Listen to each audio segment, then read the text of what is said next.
Hey everybody, welcome to the Fire Up with CJ show. Today we're going to be talking about storytelling, and we have Paul Smith here talking about his two books about stories. One with Lead with a Story, which is his book about storytelling in a business context. And of course, storytelling is something that we do in all areas of our life, so there's also parenting with a story. So welcome, Paul. Well, thanks very much for having me. So tell me a little bit about what led you. Now, this was your first book when you were talking Correct. about telling stories, and tell me about how why you ended up using this approach in business because it's so different than a typical business meeting when you have All right. agendas and discussion and you're like you're going through action items. The storytelling sounds like a wonderful vacation from those, but seem also kind of out of context. So tell me a little bit of how you discovered storytelling in business. Yeah, that's a good analogy. A nice vacation from the bullet points and agenda Right. items. So, yeah, I'm not at all suggesting that we abandon bullet points and agenda items. I mean, they're necessary to get things done. I'm suggesting that we add to that a little bit more humanity with storytelling. What? Yeah, What's yeah. that? Exactly, but Okay. not just humanity. Actually, it makes your leadership much more effective. And I guess to answer your question, it probably took me 15 years into my 20 some odd year career to finally recognize that storytelling was an important and legitimate leadership skill. That if I wanted to be good at leadership, I needed to be good at storytelling. And Mm. because I had a pretty typical corporate career. Got an MBA and went to work at the Procter and Gamble company and Hmm. went through the corporate ranks there. And and none of that in the business school and in my early days at P&G and even at Arthur Andersen, nobody sat me down and said, okay, here's when we're going to teach you how to do storytelling. I Yeah. mean, I got all the classes on finance and marketing and human resources and IT and management and leadership and all that stuff, but there wasn't a Well, it's storytelling exactly class. opposite of that, right? It's like get to the point, hit your points, get in, get out. Like the whole idea of a story is just completely different pace than at least what I was even taught in business Right. school. Yeah. Well, and it doesn't have to be, but I guess my point is it took me learning the hard way in business by observing the leaders that I admired the most, that I wanted to work for, and that I wanted to be like when I grew up in the company and got to Hmm. more senior levels of management. Those people that I admired, I realized that they had this skill of storytelling, and that was one of the things that was unique about them. Mm. And it bothered me that I didn't know how to do that, and that nobody Mm. bothered to teach me how to do that, or Right. even mention that it Right. might behoove me to do so. Yeah. And so I set about trying to learn about it myself, and it was difficult because you can't just go take classes in that, No, no, no. very easily. And so I just set about trying to learn about it myself, and I ended up interviewing, and now I'm up to 250 some odd, Wow. senior leaders and executives and CEOs around the world, Yeah. documenting their stories and how they tell them. And I kind Mm. of eventually reverse engineered my way into, what is it that makes great leadership stories and what is it that's not. And of course, along the way, that became the concept for the book. But it Mm. started just as my personal learning journey because I recognized the people that do that well are the ones that are the leaders that people want to work for and be like and do the Mm. best job for. And so there's something about it that works. And I wanted to know how to do it. So, what do you think, having now studied, talked to 200 or so people who are great at storytellings, and you're saying that part of the reason why you did it was because you saw effective leadership being part of that. What is it that you think a story accomplishes that maybe some other traditional means of leadership doesn't? Or why is that a key ingredient of leadership? Yeah, well, there's probably dozens of reasons, but two or three most important. One is it's just more engaging than the bullet points and the list and the agenda items and all that kind of Mm-hmm. stuff. I mean, people just get engaged with the story. Second of all, it teaches without lecturing. I Mm-hmm. mean, the most management typically happens with a wagging finger and a to-do list, Right. right? I Right. mean, basically bossing people around. Right. The number one form of management is boss people around. Right. Tell them what to do. Exactly. And adults just don't like that. And come to find out, kids don't like it either. So Right. it turns out nobody likes to be bossed around. Yeah. But if you can lead somebody to want to accomplish what you want them to accomplish by telling them a story that inspires them and that educates them about what has and hasn't worked in the past, why wouldn't they then want to go do it and use the method that you're recommending? But they're going to come to that conclusion themselves instead of have you tell them what to do. And people are far more likely to go out and do something that they think is their idea and that they're personally motivated to do than go do something just because you told them to do it. Right. And that's the same at work and at home. Yeah, and you know what? I took a class in hypnosis as part of my training. I do life coaching, and one of the things that they say is that you want to talk about things in metaphors, you want to talk about stories. And the reason that you do that from a hypnotic standpoint is because that when you tell a story, your unconscious is trying to say, what is the meaning of the story? What is he trying to tell me? I don't understand it. And so it actually, instead of your conscious mind, which is, okay, we need to get these 3 reports down, we need to which is how traditional business meetings are conducted, you're hitting the unconscious level, which is actually a far more powerful means of getting someone to do something in their own particular way, right? So you may be thinking you're landing it one way, but their unconscious is consuming and making meaning out of it in their own particular way, which I think that's at least what I was thinking about. Why are stories so powerful? But I think that, I don't know, have you ever heard that before as well, that it's a hypnosis basically? Yeah, I've heard you mention metaphors as well. I mean, one of the definitions of a story is an extended metaphor. I mean, they work really well, and I think it's also just easier to remember. I mean, one of the exercises I take my clients through when I'm hired to come and teach leaders how to be better leaders through storytelling is I'll give them a list of 6 reasons why they ought to be doing more storytelling, and I can cover more of those if you're interested. Yeah, no, it's okay. And at the end of it, I say, now this time tomorrow, what I can promise you is that none of you will remember this list of 6 things. Right? And they all say, yeah, you're right. And I say, and I'm not offended by that. But I've already told you 3 stories, and I can promise you this time tomorrow, you'll all remember those 3 stories. And I asked them, I said, well, do you think you will? And they go, oh, of course. And next month and next week and next year, you'll all remember most of the details in those stories I just shared with you. But none of you will remember this list of 6 things. And it's just something about the way the human brain is wired. We're wired to remember stories, not bullet points and agenda items. Yeah, there's a guy who was a guy from England who was really famous for memorizing long lists of things. And the way he did it is he put it in a story. He actually walked through his house and he put it in a story, because we remember, you can remember up to 100, not only 7 things, 100 different things that if you actually put in a story.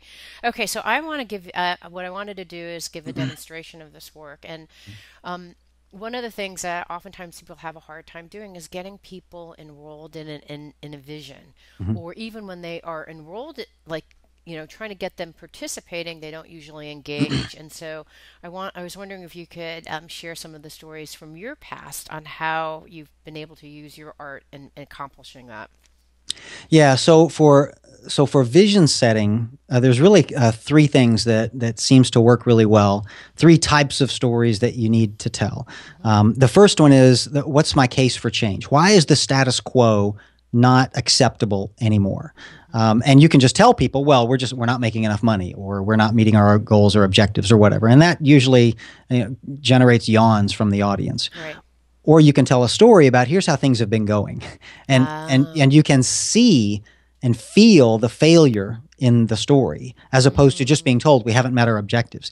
So you need one story as a case for change. The second story is, what is that new vision? Okay, so you've convinced me that what we're doing now isn't good enough, but a vision, most people think of a vision as a statement, a vision statement. Yeah. We want to be the best company in the industry in blah, blah, blah, whatever. Yeah, PC on every desktop. That's what exactly. Yeah. So that, a vision statement is not a vision. A vision is a picture of the future so compelling that people want to follow you to go there. And that's a story. So a story about what will a day in the life be like for us 5 years from now when we've achieved this vision.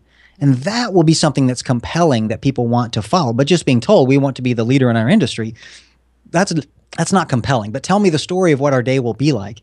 And then the last one that you need for vision setting is, why should I believe that this vision is achievable?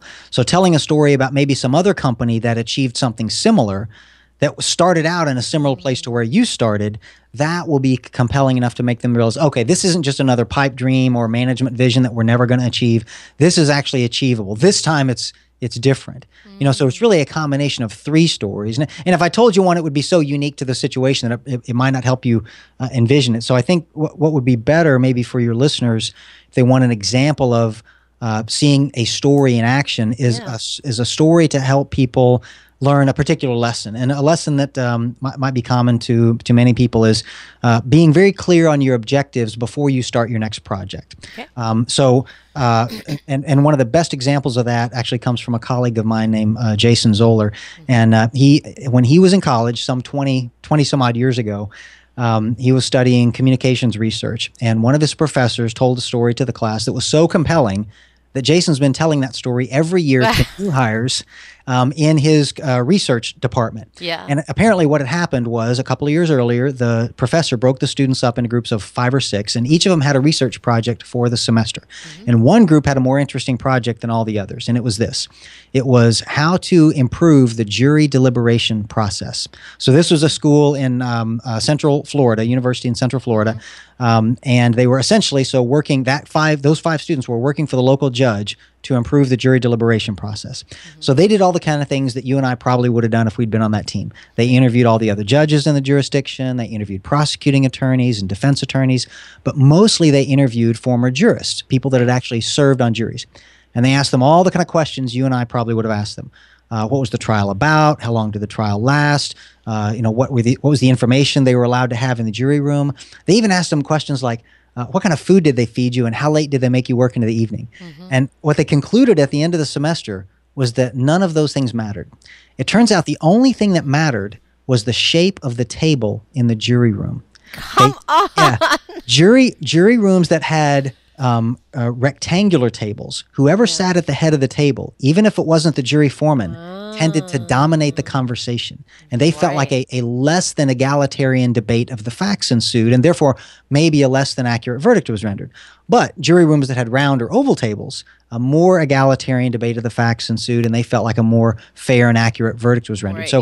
You can imagine how excited they were at the end of the semester to make their big presentation to the judge. Table. Yeah, we figured it out. And by the way, it's a cheap, fast, and easy solution. Exactly. It's not you got to get rid of all these people on the jury and only get smart, unbiased, well-educated, people in the jury, because that's almost impossible to do. Right. But changing a table is so easy. Yeah. Well, they make their big presentation to the head judge. The judge is very excited. He immediately issues a decree. In all the courthouses in my jurisdiction, anywhere you've got any of those round tables, get rid of them. Because he wanted to make things faster? Exactly. Yeah. The judge's definition of an improved jury deliberation process wasn't a more fair or accurate one. Yeah, get him off my docket. Yeah, exactly. So now imagine you're one of those 5 students, and how do you feel about what you've just done? Yeah, awful. Because here you were, this young 20-something idealistic college student, thinking your project was going to help make the world a better place. Right. And in fact, what you did was just the opposite. Right. So they probably got an A on their report card, but they felt awful about what they had done to the world, at least in their corner of Florida, right? Right. So the lesson, of course, and what Jason's trying to teach people with that story is that it's very important to be clear on your objectives before you start your research project, not after, or you may be sorely disappointed in the outcome. Now, he could just stand there in front of them and fold his arms and say, well, my 20 years of experience suggests that you should get very clear on your objectives before you start your project.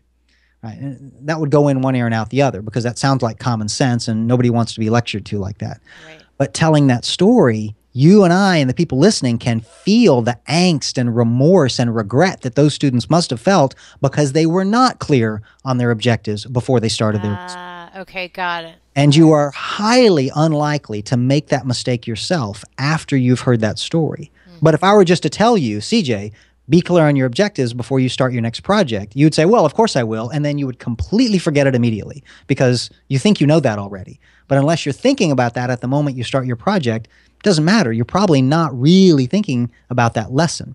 But with the story, it's almost impossible to forget. So experience is always the best teacher. Like those 5 or 6 students learn that lesson better than anybody else. But a great story is a close second. And every other form of communication, I'm convinced, is a distant third, right? Once you've heard that story, it's almost impossible not to be clear on your objectives every time, because that's one of those stories where you're not going to forget that tomorrow, Right. right? Yeah. So okay. So let's actually use the case of your friend who now uses that story that he heard through.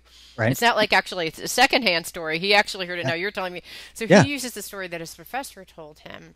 And so let's say that I actually wanted to talk to my group about, hey, let's say that it's this dreadful process that we go through every year. There's a annual goal setting, and you're like, we've got to do annual goal setting, and you sit there at tables, and you just feel like you're killing yourself during the whole time. All right, so we want to kick off this meeting with that story.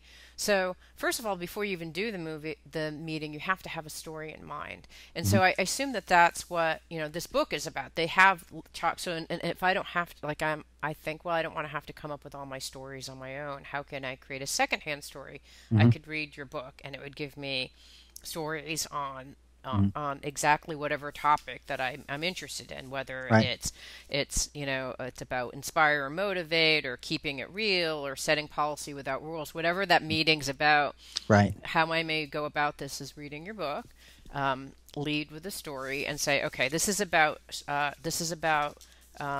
establishing values is the idea, and then I would read your story. If I don't have one on my own, then I would read your book for an example of a secondhand story. Is that how I may use Yeah, this? yeah. So part of the purpose of the book is to document. I think there's 115 different stories in the Right. book. Across 20 some odd different leadership challenges where people need to lead. So like you said, whether it's setting a vision or leading change or getting people to be more creative and innovative, whatever your leadership challenge is at the moment, there's 4 or 5 stories in the book from different people around the world Hmm. that they use to help accomplish that objective with their team. And so certainly it's there as a resource for you to use as your database, your starter kit database of stories. But Right. you'll want to add to that with your own stories. But you can't just have your own stories. I mean, can you imagine what would you think about the person who every time they tell a story it's about themselves? They were get egotistical jerk. Exactly. Yeah. Nobody wants to work for that guy or that lady, Right. right?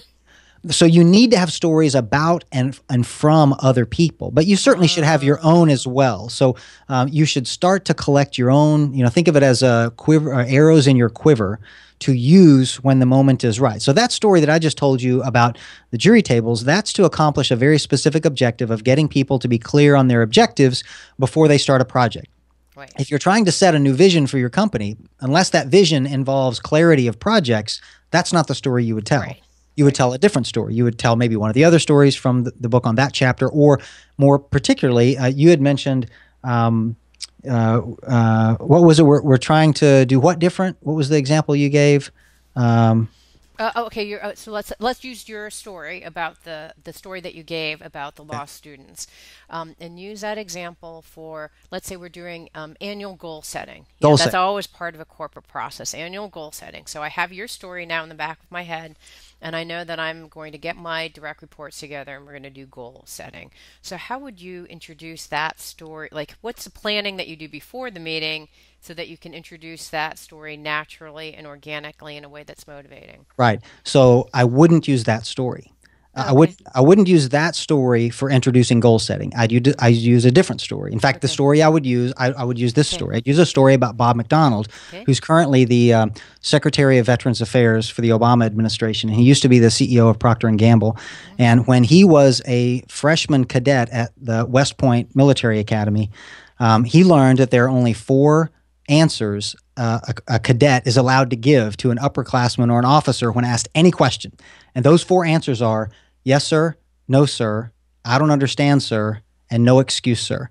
And he would give this example. He says, so let's say the whistle blows and I've got to run out to formation in my dress uniform, and somebody runs and splashes mud all over my trousers. Okay, so I've got and the upperclassman or the officer runs by and gets in my face and yells at me, McDonald, why is there mud on your trousers? Yeah. He goes, okay, now I got to go through the 4 potential answers. I could say yes, sir. Well, that's just restating the obvious, so that's not a helpful Right. answer. I could say no, sir. Well, I'm denying what just happened, and that would Right. make me a liar, so I can't do that one. I could say I don't understand, sir. Well, that makes me look like an idiot, and I was doing a good enough job of that my first week at school anyway, Right. so that's no good. So now I'm left with number 4, no excuse, sir. And he said that turns out to be the most powerful one of all. It basically says I may not be responsible for what happened to my pants, but I take responsibility for it, and I promise not to let it happen again. And he said, and that's exactly the kind of response a senior leader wants when being either chastised or taken to task on anything. So, as the CEO or as the Secretary of Veterans Affairs, if somebody comes to him and says, look, sorry, boss, we're not making our numbers this month because the economy did this or the competitors did that. Yeah. No excuse, sir. Yes. It spares. Not only does it tell the boss what they want to hear, then they know that you've not abdicated your responsibility. You're still signed up for this goal. This is why this is a goal story. But it also spares the direct report of getting chewed out any further. Because once they take responsibility for it, there's no chewing out left to happen. In fact, he said, I learned that lesson again when I had a daughter and and she wasn't cleaning her room. And my wife and I were trying to get her to clean her room and she wouldn't do it. And we finally went up to her room and we had literally scripted out how we were going to chastise her and get her to clean her room. And I had my script and my wife had her script. And we walk in there and we said, Jenny, we'd like to talk to you about the condition of your room. And he says, she looked up at me and with all the seriousness of a West Point cadet said, no excuse, Dad. It won't happen again. And she'd obviously been listening to him tell his West Point stories, Well, that's right? interesting, right? Yeah. And so what does he do with the rest of his script of chewing her out for not cleaning her room? I'm done. He's done. He throws it away. There's no need to continue to chew her out. So it spares the direct report all of the aggravation and chastisement that's going to happen. So there I've just told you two stories about Bob McDonald, one at work and one at home, about goal setting and getting people committed to the goals that they're about to be given. Right. So that's the kind of story I would tell if I was in a goal setting meeting before okay, got it. And so you would kind of read through your book, get a sense of like, this is the best. I don't know if there's one on goal setting. There's a whole chapter on goal setting. Yeah, so there's one on goal setting. I would actually kind of in my mind like, okay, I'm going to tell the Bob McDonald story. I'm about to get into the meeting. And so how do you naturally and organically fit it in so that, what's so tempting as a parent to do is then follow up that story with, now let me make meaning out of it for you, right? It's really about, so why I'm telling you the story is because I want you to be responsible for these goals. And when I'm come to you, I want you to say, yes, so, no, sir, whatever it is, so when do you do that? Like after you tell the story? Because in the first story that you gave me, you did do that. In this particular story, you didn't necessarily go into like explaining like, this is why this is important, and here's what I want you to do with this story. Right. Is there a reason why, or would you? Yeah, so two answers, and this goes for both at work and at home. I do think it's okay to clarify the lesson you want people to learn from your story, but usually not until after you've explored what your audience is learning from it. And this is especially true for parenting with kids. So after I share a story with a kid, then I would ask, so what did you think about that story? If you had been the main character in that story, would you have done the same thing? Why or why not? What would you have done if you did something different? If so find, and what did you learn from that story? So find out what they're thinking, because if they're thinking exactly what you wanted them to learn, and by the way, if you told the right story and a good story, they're going to learn the lesson you wanted them to learn. That's why you picked that story, right? Right. So explore to see if they picked up that lesson already. And if they did, you're done. You don't have to do anything else. Right. If they didn't pick up the exact right message that you wanted them to pick up, then you could say, okay, I can see how you would think that. Yeah. Let me tell you, like, wear brown pants, Yeah. Like, Jesus. let me tell you what lesson I learned from that story, or here's what that taught me, as opposed to here's what you're supposed to have learned from that story. If you're going to tell them what to think anyway, you've just ruined one of the big benefits of telling a story. If you're going to boss people around, just go ahead and boss them around. But if you're going to use storytelling, tell them story, find out what they learned from it. If they learn the right thing, you're done. If not, then here's what I learned. Here's what I would have taken away. Here's what maybe I hoped you, but not here's what you're supposed to have learned. Okay, got it. And then in the case of a business, and for kids, I would definitely see doing that. And at work, would you do that as well? Say like, hey, what did you guys, John, what did you think of that story? Would you go do that, or would you do that so process? What I've learned with adults is you don't even have to ask that question, because the adults in your leadership meetings, they're going to immediately chime in with, that's the dumbest idea I've ever heard, or, oh my gosh, that is brilliant. We should do exactly that. I mean, grown-ups are much more ready to interject their opinion about what you just told them. Kids, you have to draw it out of them. So you almost never have to ask the adults in a business setting, what did you think about that? They're going to tell you very quickly. And again, if they learned the lesson you wanted them to learn, great, you're done. Let them just think that it was their idea, that was the great idea. Right. You're Right. better off that way anyway. I could But see kids, though meetings where people don't call, basically chime in. There's a lot of meetings where people are kind of shy and withdrawn and they don't chime in. So how then would you you know? ask. Then you ask them, what did you think? Would you have done that?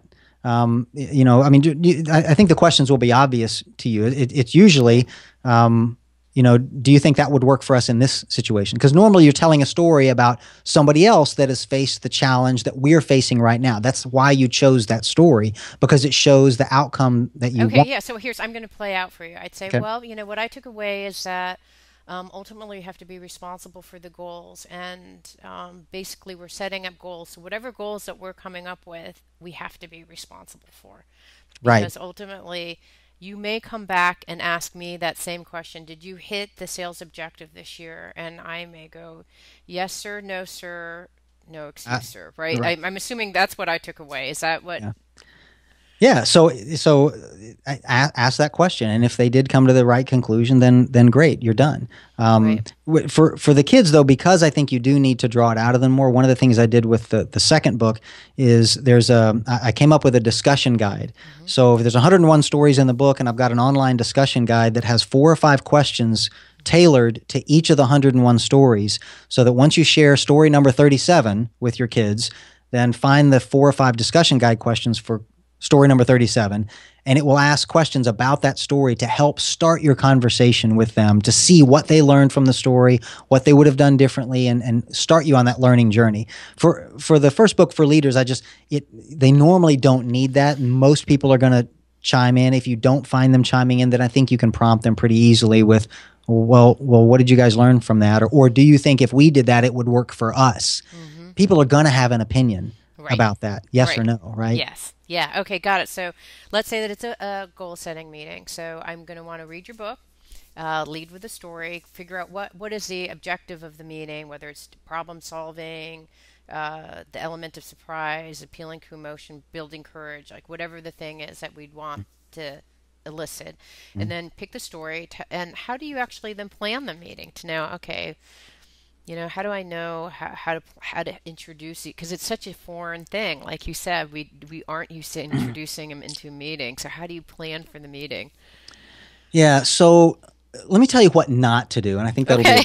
okay. Tell me a Because story of someone who did it awfully, yeah, okay? and I see this all the time, and Okay. you've seen it too. So you'll be in the middle of a meeting, you got 7 or 8, 9 people in a room around a conference table, and the meeting's going on as they normally do, Right. following the agenda items. Yeah. And somebody will raise their hand and interrupt and say, I'm sorry, can I just tell a quick story? I promise, it'll just take a minute.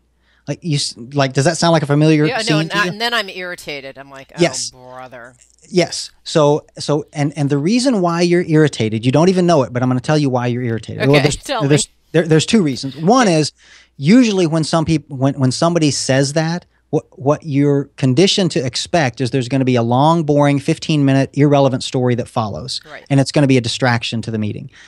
The second reason that you have that reaction to it is because what did that person do to introduce their story? They apologized for it and asked permission to tell it. So what does that tell you about how important they think the story is to the conversation? Yeah, not important at all because they have to Exactly. apologize, right? Because they're already apologizing for it and asking permission to tell it. Okay? So leaders don't ask permission to lead, right? They just lead. Okay? Never ask permission or apologize for telling a story. If you think your story is important enough to tell, just tell it. If you don't think your story is important enough to tell, and you think it's not as important as what was on, the next bullet point, then by all means don't tell your story and get back to the bullet points on slide number 72. Right. But if your story is important, just tell it. So don't introduce it, don't apologize for it, don't ask permission, just start telling the story. Okay.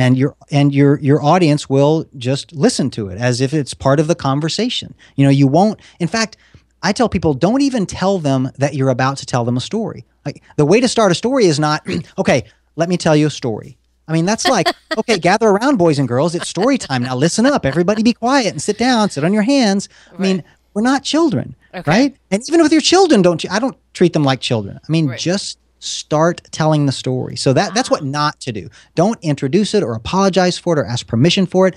Just so if somebody is talking about um, you know, the new objectives that you have for this year, then instead of saying, I think we ought to do this and this and this, if you're going to tell a story about the last time your company tried this and this and this and it was a dismal failure, you could just say something like, well, the last time we tried that, here's what happened. We did this and we did this and we did this, and it went along, and we suffered this failure and this failure, and it cost us this much. And then Bob got fired, and then we got a new CEO, and then they tried the same thing and it failed again. And so here you're telling a story, and it's saying that all of that you just said is a bad idea.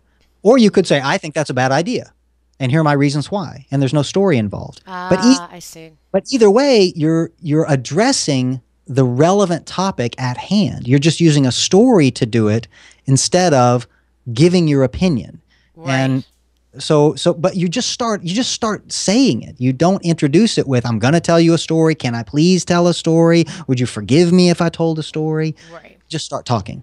Right, right. And I can see actually in the natural flow of things, you're like, hey, the last time, here's what I'm thinking. The last time we did this, and this happened. I can totally see doing that. In the case of the vision, where you're trying to get people inspired about a vision, I'm trying to figure out how you would introduce that, because it's one thing when you're in a group setting and you're trying to get people engaged and you're trying to tell them something without being too direct about it. That's what I'm hearing in that particular case. Like, that idea is stupid, right? That's not, Right. which is not a great thing. And I've heard people say in meetings, and it's brutal. But instead, you could say, well, here's the reasons. Well, the last time this has happened, la la la. That's Right. one way of doing it. How would you start a meeting, or would you start a meeting off with, for the vision one? So let's say that you're trying to set up a vision, and you're trying to either uh, doing a case for change, or what's in the new vision, or why should I believe that it's achievable, those kind of stories within a vision. And those kind of vision meetings, you do a lot of pre-planning for those Mm-hmm. particular meetings. How would you fit the stories in that context? Let's say we're doing a vision meeting. Yeah. Or, So it can just be the first thing really that comes out of your mouth is you're at the beginning of the meeting, you want to open it up with, let me help you understand why we're here. We're here to accomplish some new goals. So though you might start out with the case for change story that I talked about. You want people to understand, why are we even having a vision meeting? What's wrong with our current vision? And so the first thing is you got to convince the audience that you need a new vision. Something's broken with the old one. So you're the first thing out of your mouth is, for the last 2 years, I've been seeing the following things go on. We did this and we did this, and here were the ramifications of it. And again, Bob got fired, and we had to lay off 20 people. And you're here. What you're doing is telling a story, right. right, with a bad ending, Right. right, and that is your case for change. Okay, got it. Okay, so that may actually be how you start off the meeting. And so, now imagine if instead of that particular thing happening, instead of Bob being fired, instead of, our customers being unhappy, our sales going down, what if you came in and you found, bleh, whatever your new vision is? That's a It's, great transition. yeah, that may be a good introduction. So, so part of this meeting is to really understand, what is it that, when you come in, what do you want to see when you come into this office with respect to how we work together? Like, that's a big one. How we work together. We're working together awfully, right?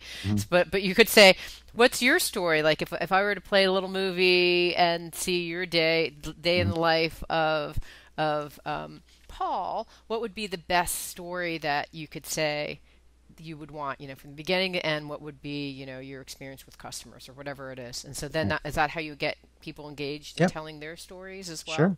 Sure. That's great. Interesting. Okay, cool. All right, I love it. So, if tell me another story about how getting people, because nowadays the whole management style is, let's all collaborate. Everyone has to pitch in and give their ideas, which is such a foreign concept for many people. Especially older folks are like, aren't you just going to give me the list of 10 things I'm going to do? Right. So what's a story that you would tell to get people enrolled in something like that and collaborating, engaging? So for collaboration, one of the stories in the book is about a guy who had left his old company, started working at a new company, and was hoping to have a better persona. He was one of those people at the office, and we all know these people that they're very good at their job, they're very focused at their job, but nobody really likes them very much. Mm-hmm. They're just that, and they only talk about the weather, very surface things. They won't get into anything personal. You really don't know who they are, so it's hard to create a bond with that kind of person.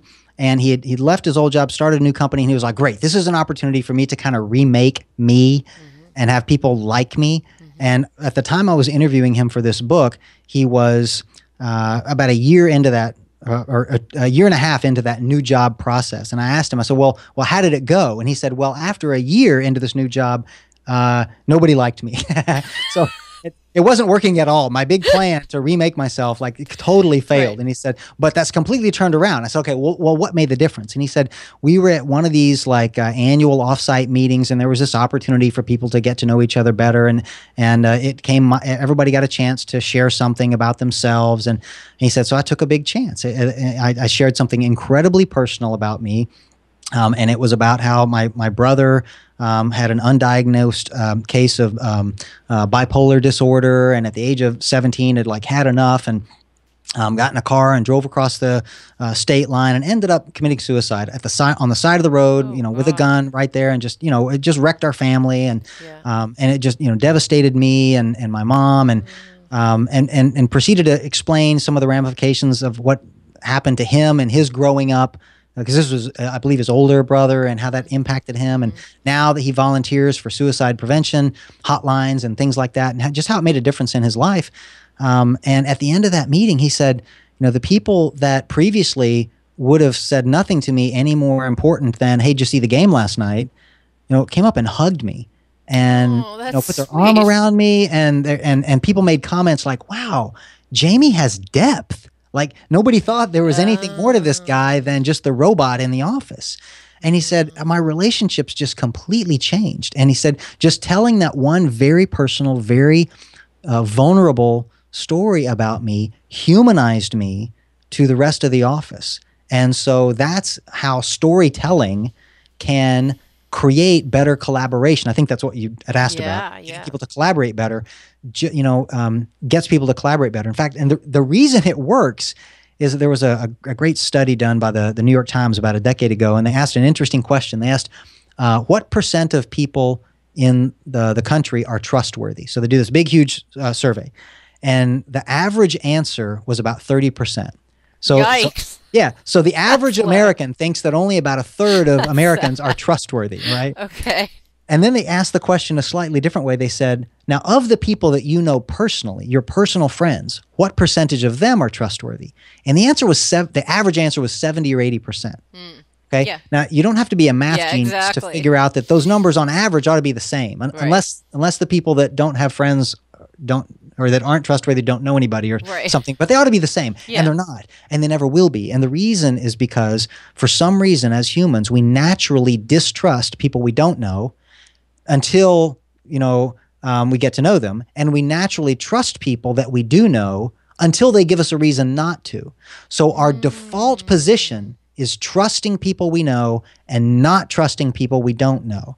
And Mm-hmm. so when you tell somebody a personal story about you, it moves you from the 30% to the 70% in their mind, Mm-hmm. because you've gone from being somebody they really don't know to somebody that they kind of feel like they do know now, because you've told them a personal Fascinating. story about you, and you've given them no more reason to trust you, but they do, because they feel like they know you now. And so Right. that's the power of one very personal, very vulnerable story. That's what Ah, it can do to your level of collaboration in the office. that's really powerful. So I would say that story as a way of saying, like, hey, this is not just about us, and engaging and hearing your point of view. It's really getting so that we all know each other better, right? Right. It's because if we know each other better, we'll work tighter as a group, and it will just be more fun to be in the office, right? If Exactly. so, engage, because this is about sharing and being as vulnerable as you can. So those kinds of things. That is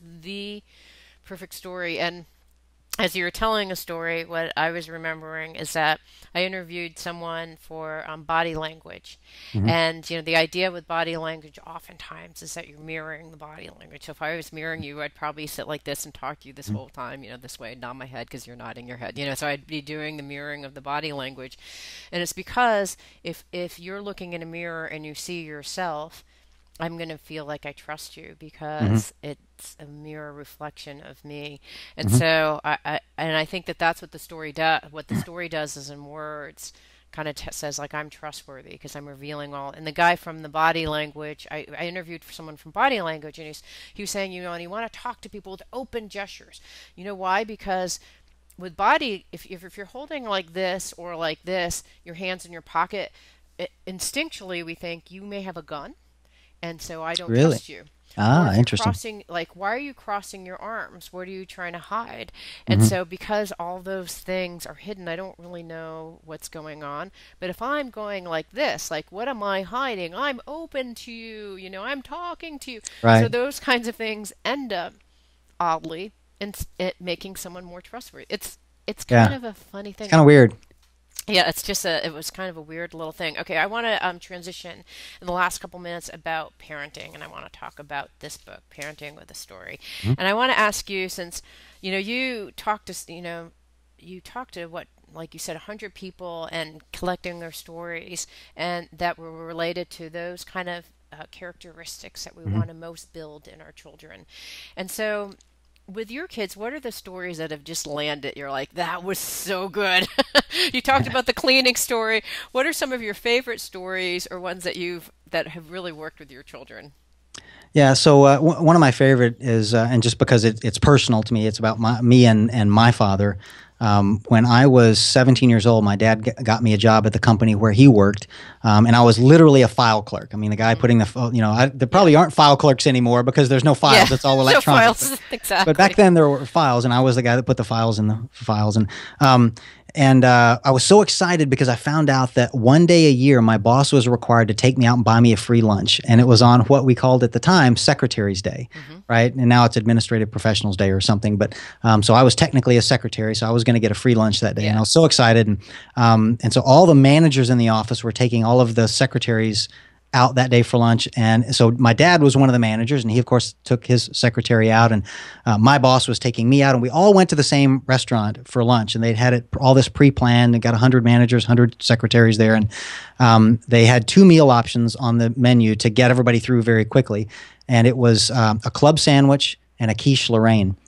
And this is, and you may not be old enough to remember this, but this is back in the mid 1980s, right Yeah. after that book, Real Men Don't Eat Quiche, came Yes. out. I don't know if you remember this, but it was this tongue in cheek look at the feminization of the American male. And so, even if you hadn't read the book at the time, if you were any man at that time, would be Yeah. deathly Do afraid to not order eat a quiche. quiche. Right. Right. So here I am, the 17-year-old impressionable kid, insecure enough in my masculinity. So it gets around to me, and of course, I order the club sandwich very quickly. Right. And as were all of the men, very quickly ordering the club sandwich. It got around to my dad, and he said to the waitress, he said, I've never had a quiche. So how about this? How about you bring me half a quiche and half a club sandwich? That way, if I don't like the quiche, I still got Right. the club sandwich. Yeah. And the abuse began immediately. So all the other men at the table started, and since this is probably a family friendly program, I'll just say that they started challenging his masculinity in more creative and colorful language than I'd ever heard before in my life. Okay? Right. You with me? Right? Yes. So, and of course, I'm like sinking down lower and lower into You're my like, chair. that's not my dad. Yeah, I was mortified, right? Right. And after 4 or 5 minutes of this just really vicious abuse, he finally broke down. He called the waitress back over. He said, "I'm sorry, I need to change my order. I ordered the half a club sandwich and half a quiche. I need you to take back this half a club sandwich, and I need you to bring me the whole quiche." And I mean, their jaws hit the table. It was dead silent. Here, they thought they had beaten him into submission Right. with their verbal abuse, but in fact, the exact opposite Right. happened. And my respect for my father had never been higher than at that moment. And he unintentionally was teaching me a lesson about what it meant to stand up to peer pressure, and Mm, really a lesson about what it meant to really be a man. To really right. being a man was not caring what everybody else thinks you should do, but doing what you want to do and Right. standing up for whatever that is. Right. And he didn't intend to teach me that lesson, but that's what I learned from it. And so now I share that story with mine. I've got two sons of my own, and I share that story with them so that they'll know how to deal with peer pressure, not just when somebody's making fun of you for eating quiche, but for any situation. So Yes. like, my kids will come home and maybe they were getting teased at school for not wearing their pants too low, as Right. like hanging off their hips with their Right. underwear showing, Exactly. Yeah. like that's all the rage. Yeah. And so imagine they're getting teased for not doing that. They come home, Dad, I'm getting made fun of at school. So now all I have to do is say, well, have you tried eating the quiche? And then they're like, oh, yeah. So what that Oh, tells them to do is fascinating.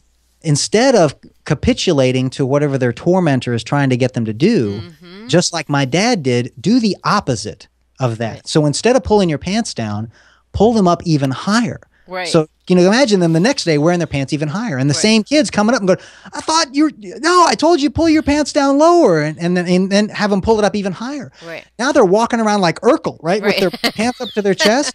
Exactly. And you can imagine how quickly their tormentor would just get frustrated and walk away. Right.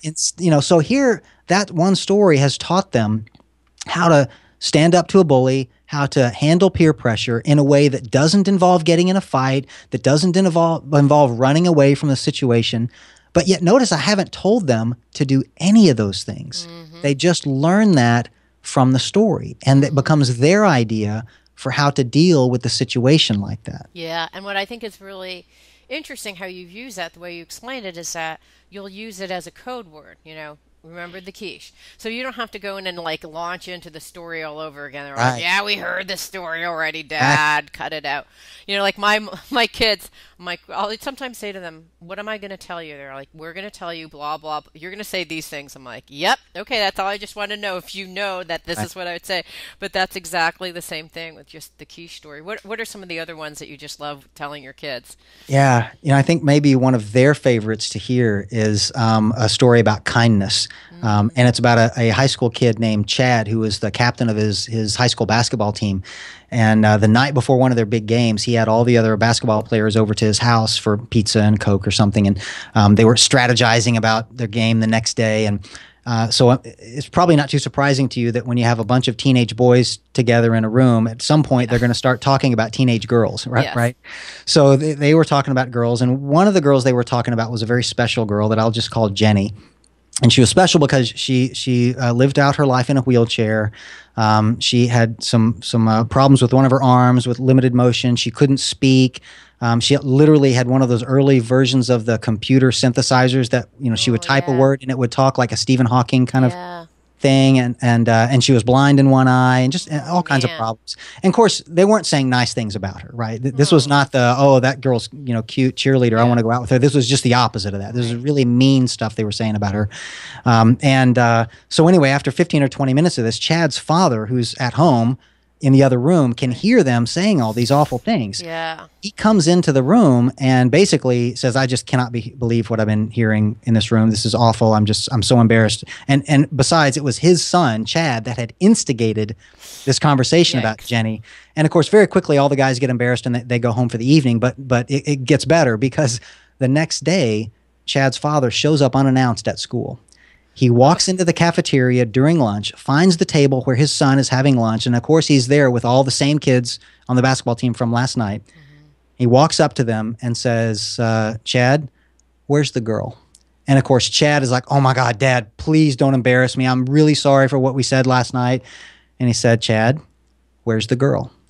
And so he points over to a lonely table in the other side of the cafeteria where she's probably eating alone. And he said, okay, I need all of you to stand up, all of you to stand up and follow me right now. And so very reluctantly, they all get up and they come over and they all sit down at Jenny's table. And of course, he has to put his hand on her to announce his presence because she can't see, and Oh, geez. introduces himself and says, I need you to meet my son, Chad, and the rest of the basketball team. And he introduces all the boys to her. And he asks her 4 questions that forever change the way they think about treating other people. He asked her, first of all, who's your best friend?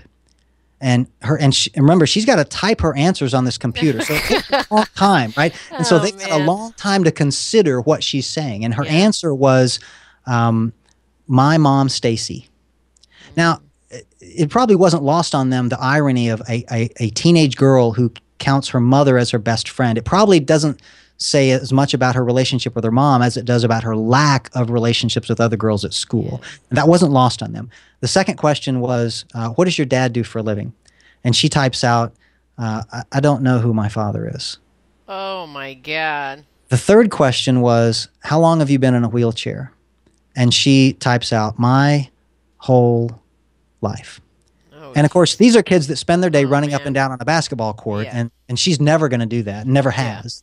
But the last question just really, really iced it for them. He said, what is it that you dream of and love to do the most? And she writes out, I love listening to the girls cheer at the boys' basketball game. Oh, gosh. Oh my God. And of course, yeah, exactly. If there was All any right, shame stop. had not come out at that Yeah. moment, it was gone, right? Yeah. And so, of course, by then, everybody in the cafeteria is listening to what's going on because, like, who's this guy talk? And they're Right. at Jenny's table, and Yeah. and so within a week, she'd been nominated as the honorary cheerleading captain, and everybody knew Jenny, and they started treating her differently, and she became like a local hero instead of this pariah that nobody would, and so it taught them the lesson that it's very difficult to not like and make fun of and treat people poorly once you know them. And so just asking those 4 questions got them to know what a day in the life might be like from her perspective. Yeah. And then it's just hard to make fun of somebody. So, Yeah. none of them could be that cruel ever again. Yeah. That teaches a lesson about kindness, right? Okay, and now like I need a Kleenex after that story. Jeez. But I think actually going back to the very beginning, and I asked, well, why a story? And I think what it does is that I think, and here's what I've taken away from this interview is that, if you think about business meeting, it's all about process. You're like processing, people are objects, you're just trying to like process objects through a system to be more efficient and effective, right? That's kind of, it's by nature very inhumane. And so when you go into adding the stories, you're kind of like, oh yeah, we're people and we have relationships and we should care about each other. Like you miss that whole element when you're in a business meeting. So I think that when you're telling me these stories, that's the part that gets reintroduced, that we're people and that we're here as human beings, not objects. That's right. One thing. Yeah. In fact, I think that really identifies the distinction between using storytelling and just about any other form of communication, is that storytelling is a leadership tool. It's not a management tool. You manage things and processes and decisions and agenda items, but you lead people. So anytime you find yourself in a situation where you're trying to do something you would consider leadership of people, that's when storytelling is most effective. If you're trying to manage something, you do it however you normally do it. But storytelling is for leading people, not managing things and processes. Yeah, that's a perfect way of describing it. And I think the thing that, because what happens is when it's people, like when you told the story about Jenny, what instantly happened is that my heart just kept on opening and opening. And when you were telling, and so then all of a sudden I moved from my head, which is like, okay, what's our time? We got to figure out what we have to do for this planning process, right? To the, and when you actually have both things open, your heart and your head, it's going to be a much more effective result regardless. So tell me, I know that you do a podcast. Tell me a little bit about what those are about. Yeah, so I've got a couple of podcasts. They're basically named after the book. So there's a Lead with a Story podcast and a Parenting with a Story podcast. And each week I basically share one of the stories from the book to teach that one particular lesson. That way you can add to your repertoire of stories, one per week, whether at work or at home. And you can even have your kids, for the ones at home, listen to them 5 minutes at a time. So 5 minutes is not too much out of a work week or a home week to learn a new lesson and hear a new story. Okay, and then how would I find that? What website should I go to? So they're on iTunes and Stitcher and a few others where people find most of their podcasts. But you can also get all of them on my website, which is leadwithastory.com. Okay, so I can download the MP3s from there. Yeah. Excellent. Thank you so much for being here. You're very welcome. It means so much to me that you're listening to the show, and would love your support in any way by giving me comments below, or to subscribe to the show or share the show with friends. Thank you again for your support. Love and blessings.